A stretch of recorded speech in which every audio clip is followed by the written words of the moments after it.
bicentenario de la primera constitución republicana del país, ¿se podría decir? Sí, los correntinos tenemos la dicha de estar cursando el bicentenario, el aniversario de los 200 años de la primera constitución de la provincia. Esto adquiere importancia porque en la conformación de los estados, tanto nacional como provincial, la vigencia del orden, de la ley, de la justicia a través de un pacto político escrito como una constitución le da identidad y nacimiento a ese Estado. Así como la Argentina va a nacer con la Constitución del 53, la Argentina institucionalizada, Sí. Corrientes va a nacer institucionalizada y con su impacto político y jurídico a través de esta Constitución de 1821. ¿Cómo se fue gestando esto en la huella histórica, por decirlo, ¿no? Sí, es un proceso que va a estallar cuando, en cierta manera, fracasará la organización nacional. ¿Qué quiero decir con esto? Se trató, inicialmente, después del proceso de Mayo, organizar el país. Organizar desde la centralidad, razón por la cual, en forma primitiva, la Asamblea del año 13, luego el Congreso de Tucumán, luego una Constitución Nacional que fue rechazada por las provincias en 1819, que establecía una centralidad de poder, quitándole potestad soberana a las provincias. Era el concepto de la hermana mayor, ¿no? Era el concepto de la hermana mayor y el concepto de una idea de la teoría política de entonces, muy vinculada a Rousseau, de que la soberanía es única y no se la puede dividir. La soberanía, decía Rousseau, es indivisible. Al no poder dividirse la soberanía, hay un solo poder político. Entonces, los hombres de la Asamblea del año 13 y del Congreso de Tucumán decían, no, existe la soberanía del pueblo, no de los pueblos. Entonces, al hablar en singular, del pueblo hay una sola soberanía y hay uno solo que tiene el poder, el gobierno general. Es un concepto de centralidad. Totalmente. Y esto fue llevando a un estado de crisis los primeros 10 años, y quiero ahora sí explicar directamente tu pregunta, Martín, que a partir del año 20 entra en crisis esta idea que no funcionó, cae todo el sistema y las provincias naturalmente comienzan a llevar adelante lo que les urgía, la organización política, el pacto político, el contrato social, es decir, organizar cómo nos mandábamos, quién manda y cómo manda. Y para eso es que había que fijar pautas, derechos y obligaciones, y se establece en una constitución. Y así fue que en ese proceso anárquico de 1820 comienzan a surgir las constituciones provinciales. En ese marco, Corrientes, una de ellas, una de las primeras, va a dar espacio a su primer reglamento constitucional en diciembre de 1821. Hacé una pausa acá, porque recién tras bambalinas, como decimos habitualmente, antes de salir al aire, Diego te preguntó si era la primera constitución de un estado provincial que se dio en el país, y le contaste el caso de Santa Fe, pero con ese concepto de centralidad que recién explicabas con mucha lucidez, pero en este caso apoyado en la voluntad de una sola persona en Santa Fe. ¿Cómo se dio el proceso en Corrientes para diferenciarlo y cómo las fuerzas vivas se fueron integrando para lograr esta constitución? Creo que tiene que ver también una cuestión cultural. Los correntinos tenemos también un apego muy particular a la ley. Iniciando la respuesta a tu pregunta. No fue la primera constitución la de Corrientes, hubieron otras antes. En el caso de Santa Fe, fue un reglamento constitucional en 1819. También tenemos anteriormente una de Córdoba y una en Tucumán. Precisamente la de Santa Fe, si bien establecía una división de poderes, pero había una división de poderes imperfecta, porque el Poder Ejecutivo tenía facultades en determinadas ocasiones de intervenir en resoluciones judiciales. Y como sabemos, uno de los pilares esenciales del sistema republicano es el sistema de freno y contrapeso, en el cual la autonomía de los poderes y la independencia de cada uno debe ser necesaria. Exacto. Corrientes ya plantea una división de poderes en 1821, claramente una sección del Poder Ejecutivo, una sección del Poder Legislativo y una sección del Poder Judicial, estableciendo que el Poder Ejecutivo no puede entrometerse en las decisiones de justicia. También otros planteos de derechos y garantías, sobre seguridad individual, sobre libertad de prensa, la necesidad de expresar, y todos elementos y fenómenos que hacen a la construcción del sistema republicano. En ese marco, Corrientes va a comenzar a afianzar un proceso constitucional. ¿Por qué es eso? Esto no se aprende de la mañana a la noche, ni se gesta inmediatamente. Sí. Aquella primera constitución, si bien estamos hablando de ciertas virtudes, pero también tuvo algunas debilidades, algunas cuestiones no estaban bien diferenciadas entre el poder legislativo y el ejecutivo, cosa que inmediatamente se remedió, se subsanó, ya que en 1824 nuevamente una nueva constitución de Corrientes rápidamente encausa la cuestión, y de ahí en más comienza todo un proceso de afianzamiento a la ley y al cumplimiento del sistema republicano en la provincia. Esta realidad, Dardo, tiene que ver también que Corrientes no vivió como protagonista, digamos, del Congreso de 1816, sino tenía una mirada con otro sistema político que en ese momento representó la Liga de los Pueblos Libres. Sí, a partir de 1810, como todos sabemos, y para que la audiencia tenga una acabada información al respecto, nadie sabía cómo nos íbamos a organizar. Había dos problemas: el problema de la independencia, la lucha por la independencia, sí, contra España y contra los realistas, y la cuestión organizativa, que era tan importante como la otra. Y inmediatamente después de la Revolución de Mayo comenzó esta cuestión de la organicidad. ¿Cómo organizábamos el país? ¿De qué manera? Si bien había un gran consenso sobre que indefectiblemente debíamos dirigirnos hacia el republicanismo, y tenemos la idea de Moreno, la Gaceta, la unidad, la igualdad ante la ley, la división de poderes, para un Congreso, una Constitución escrita, etc. Había un consenso. Centralistas y no centralistas coincidían en ese marco republicano de división de poderes. Artigas coincide con los reglamentos de Buenos Aires sobre la división de poderes. ¿Qué pasa? En ese marco organizativo había proyectos diferentes de cómo distribuir el poder. Si el poder estaba centralizado, como quería el directorio, o estaba descentralizado, como proponía Artigas. Corrientes decidió formar parte de esa liga artiguista desde 1814 a 1820.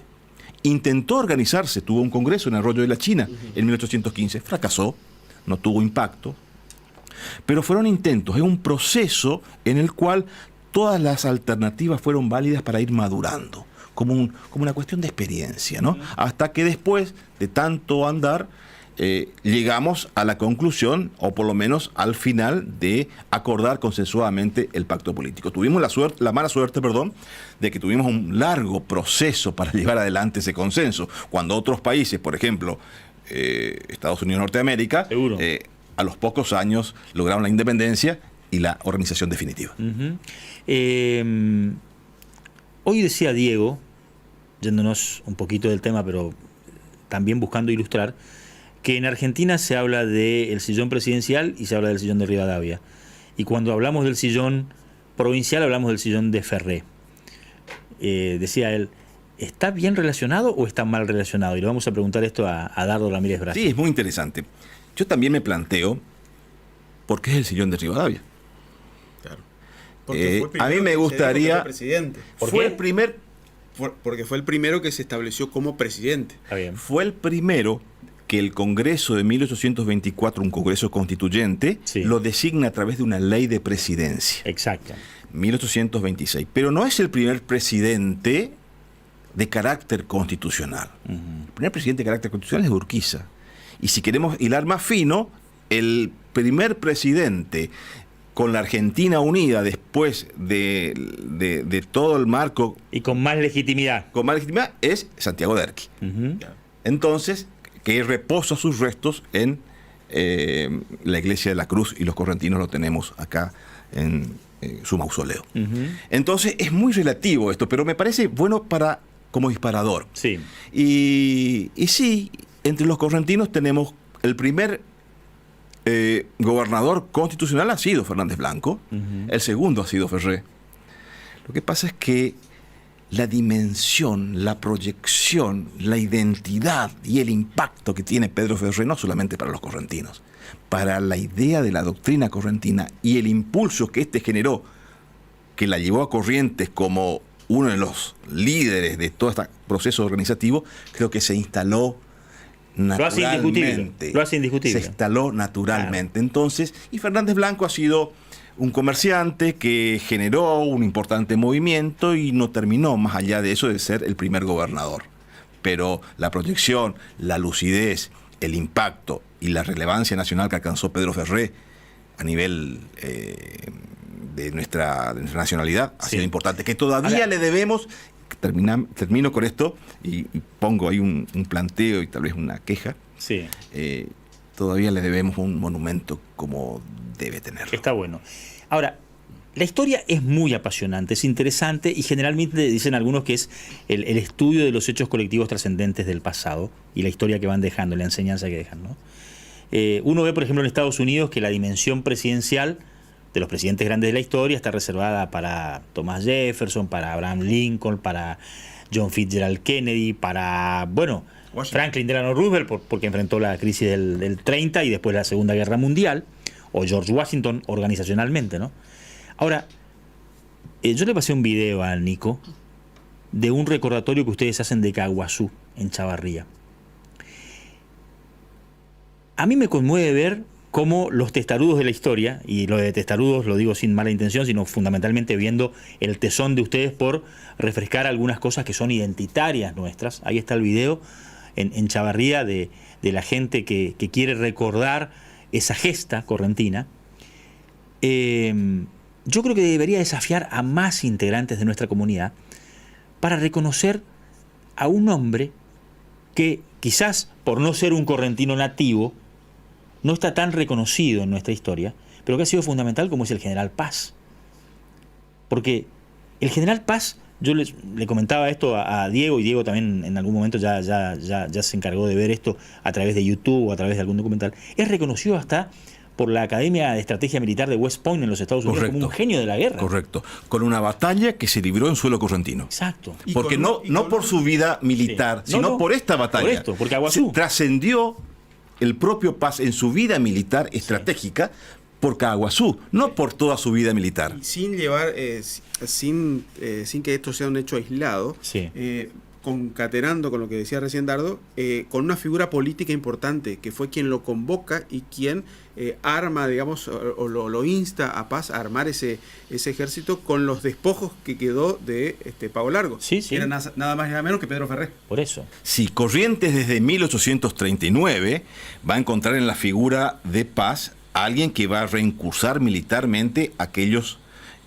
fracasos, entre comillas. Sí. Primero con la primera cuestión, la primera derrota con Pago Largo, que no ha costado tanto, en 1839. Al año siguiente, en el 40, se lo convoca a Juan Lavalle, que arma su ejército acá de correntinos, pero su objetivo no era la defensa de Corrientes, sino se va de Corrientes, lleva a los correntinos y hace toda la campaña del norte con los correntinos que los fueron más fieles. Los correntinos fueron los que hicieron toda la campaña, y cuando lo matan, lo llevan, su cuerpo, lo vacían y lo siguen custodiando hasta el Alto Perú. Y son los correntinos que van a hacer la travesía del Chaco. Van a atravesar el Chaco inhóspito después de aquella aventura. Llegarán al puerto de Corrientes, lo recibirá con todos los honores Pedro Ferré en 1841, a mediados de 1841. Le paga 2 sueldos, que se le debía 2 meses de sueldos, nada más, se le paga, y van inmediatamente a alistarse al ejército de Paz. Y se incorporan en Villanueva y van a luchar en Caguazú. Esa es la cuestión apoteótica de la heroicidad de los correntinos. Es decir, hicieron todo ese recorrido que recorrieron el país. Y lejos del descanso, inmediatamente se incorporan de vuelta al ejército. Y como dijo, y me trae a la memoria una frase magnífica, ¿no?, de Carlos Pellegrini, que era senador de la Nación, y en el momento de la disputa por los territorios de Misiones dijo una frase que es magnífica y creo que pinta la historia de Corrientes. Debemos homenajear siempre a Corrientes, decía Pellegrini, porque los huesos de los correntinos blanquean por todos los campos de la República, en defensa de la libertad y del federalismo. Eso dijo Carlos Pellegrini. No por nada, una de las principales calles de nuestra ciudad se llama Carlos Pellegrini. Aparte es uno de los grandes presidentes argentinos. Uno de los más grandes, sin duda alguna. Sí, sin duda, es fundacional. Bueno, Dardo, entonces van a recordar la primera Constitución. Es importante que hablemos de Caguazú. Yo insisto, los correntinos deberíamos hacer un sobreesfuerzo por poner Caguazú entre las páginas más gloriosas de la historia nacional y nos debería llenar de orgullo. Pero bueno, este homenaje lo hacen ni más ni menos que en el cumplimiento del Bicentenario. Sí. Es decir, nosotros, la Junta de Historia se propuso hace algún tiempo, el año pasado, no dejar pasar este hito, esta circunstancia que es muy importante para todos los correntinos. Y lo hicieron en un momento de incertidumbre, en plena pandemia, me acuerdo cuando conversamos por primera vez, ¿no? Así fue. Y a pesar de ellos, en el transcurso de este año, con la colaboración de algunos municipios y a quienes nos daban espacios, íbamos al interior a plantear estas cuestiones. Así lo hicimos en Santo Tomé, lo hicimos en Mercedes y en otros municipios más. Y estamos terminando este año con esta conmemoración, con un encuentro que lo haremos mañana, una charla, en el rectorado. Justamente se inicia el mes de la universidad, razón por la cual la municipalidad, la Junta de Historia y el rectorado llevan adelante esta conmemoración, en el cual vamos a tener las palabras conmemorativas, tanto el doctor Jorge Enrique de Niri y quien les habla, y va a haber una sorpresa que va a ser la exposición de la Constitución original, cuyo fondo se encuentra en el Archivo General de la Provincia de Corrientes, la Constitución, la cual va a estar cobijada y nos prometieron la custodia de los cazadores correntinos de la Constitución. Así que quien pueda consultar, verla, va a poder apreciarla, aquella Constitución que nos hizo los correntinos algo.